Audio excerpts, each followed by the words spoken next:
यह बात है उस समय की जब उस भारतीय टीम ने कंगारुओं का घमंड नीचे गिराया था।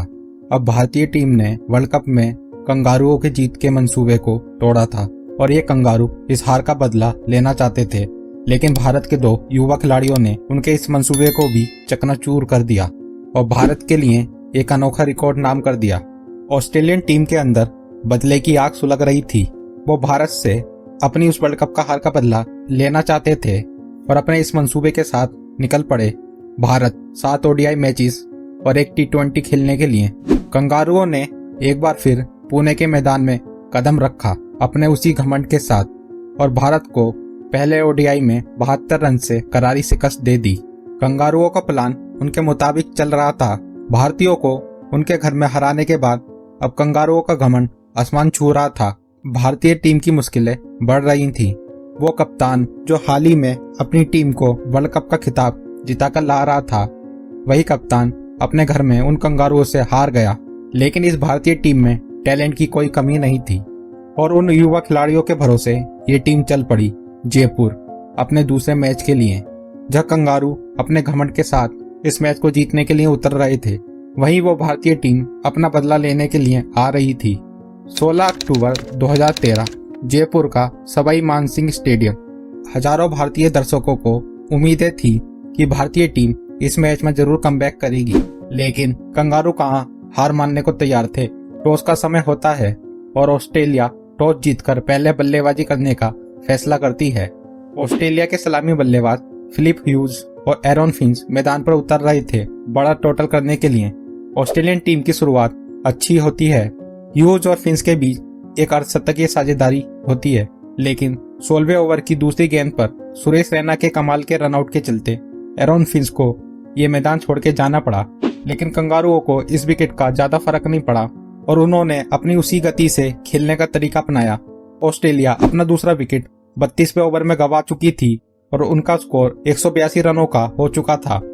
अब मैदान पर ऑस्ट्रेलियन टीम के कप्तान जॉर्ज बैली उतर रहे थे, जो एक तूफानी पारी खेलने का मन बनाकर आए थे और शुरुआत से ही धमाकेदार शॉट लगाने शुरू कर दिए। इसी अंदाज के साथ खेलते हुए ऑस्ट्रेलियन टीम ने पारी के अंत होने तक 300 गेंदों में 5 विकेट के नुकसान पर 359 रन जड़ दिए और ऐसा पहली बार हो रहा था जब किसी टीम के शुरुआत के 5 प्लेयरों ने हाफ सेंचुरी लगाई हो। इतना बड़ा टोटल खड़ा करने के बाद कंगारुओं को यकीन था कि वो ये मैच जरूर जीतेंगे और भारतीय टीम के लिए भी ये टोटल चेस करना लगभग नामुमकिन के बराबर सा था। लेकिन धोनी के युवा खिलाड़ी इस मैच को जीतना चाहते थे। उनके अंदर भी उस हार के बदले की आग थी जो इस मैच को जीतने के बाद ही बुझने वाली थी। लेकिन जेम्स फॉकनर और जॉनसन के पेस अटैक के सामने ये इतना आसान नहीं था। अब भारतीय टीम इस पहाड़ जैसे रन चेस का पीछा करने आती है। शिखर धवन और रोहित शर्मा की सलामी जोड़ी मैदान पर उतरती है। दोनों अपनी टीम को एक कमाल की शुरुआत देते हैं और पहले पावर प्ले खत्म होने तक भारतीय टीम का स्कोर 69 रन तक पहुंच जाता है। 20 ओवर खत्म होने तक रोहित और धवन अपनी अपनी हाफ सेंचुरी कंप्लीट कर चुके थे और अब धवन अपनी पारी को तेज गति से आगे बढ़ाते हैं। ये दोनों सलामी बल्लेबाज कंगारुओं के खिलाफ हाईएस्ट पार्टनरशिप का रिकॉर्ड बना चुके थे। धवन अपने शतक से केवल 5 रन दूर थे। दूसरी तरफ ऑस्ट्रेलियन टीम के गेंदबाज दोनों के इस धमाकेदार प्रदर्शन से परेशान हो चुके थे। अब कंगारुओं को एक विकेट की सख्त से सख्त जरूरत थी, इसलिए कप्तान गेंद जेम्स फॉकनर के हाथ में थमाते हैं और वो पहली गेंद पर ही धवन का विकेट लेकर देते हैं। धवन अपने शतक के बहुत करीब होकर अपना विकेट गंवा देते हैं। वो निराश होकर पवेलियन की तरफ जाते हैं, लेकिन अब मैदान पर एक युवा खिलाड़ी आ रहा था। आगे चलकर इन कंगारुओं के लिए एक संकट बनने वाला था। कंगारुओं को उम्मीद भी नहीं थी कि इन दोनों की जोड़ी आज इनका क्या हाल करने वाली है। विराट तो मानो ड्रेसिंग रूम से सेट होकर आए थे और शुरुआत से ही अपना विस्फोटक रूप अपनाते हैं।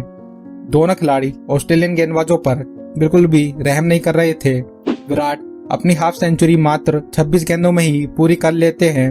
उनके इस प्रदर्शन का सराहना सभी खिलाड़ी और दर्शक कर रहे थे। 38वें ओवर की तीसरी गेंद पर रोहित एक शतक जड़ देते हैं। उनकी इस पारी ने इस मैच में एक अलग ही भूमिका निभाई है। विराट और रोहित दोनों ने कंगारुओं को रिमांड पर ले लिया था। दोनों खिलाड़ी इस मैदान में चौके और छक्कों की बरसात कर रहे थे। 43वें ओवर में विराट कोहली मात्र 52 गेंदों में 192 के स्ट्राइक रेट से अपना शतक जड़ देते हैं। यह शतक किसी भारतीय खिलाड़ी के बल्ले से जड़ा गया सबसे तेज शतक था। उसके अगले ओवर में रोहित शर्मा चौके और छक्के लगाकर इस मैच को 9 विकेट से जिता देते हैं, वो भी 39 गेंदों के बचते हुए। ये रन चेज इतिहास में भारतीय टीम के द्वारा किया गया सबसे बड़ा रन चेज था। विराट और रोहित की इस पार्टनरशिप ने एक बार फिर कंगारुओं का घमंड तोड़ दिखाया। धोनी की इस युवा टीम ने भारत के लिए इस रन चेज को हासिल कर एक रिकॉर्ड अपने नाम कर दिया। इस मैच में कई रिकॉर्ड बने, लेकिन इन दोनों युवा बल्लेबाजों की पार्टनरशिप के चलते इस मैच को जीतने में भारत को बहुत आसानी हुई।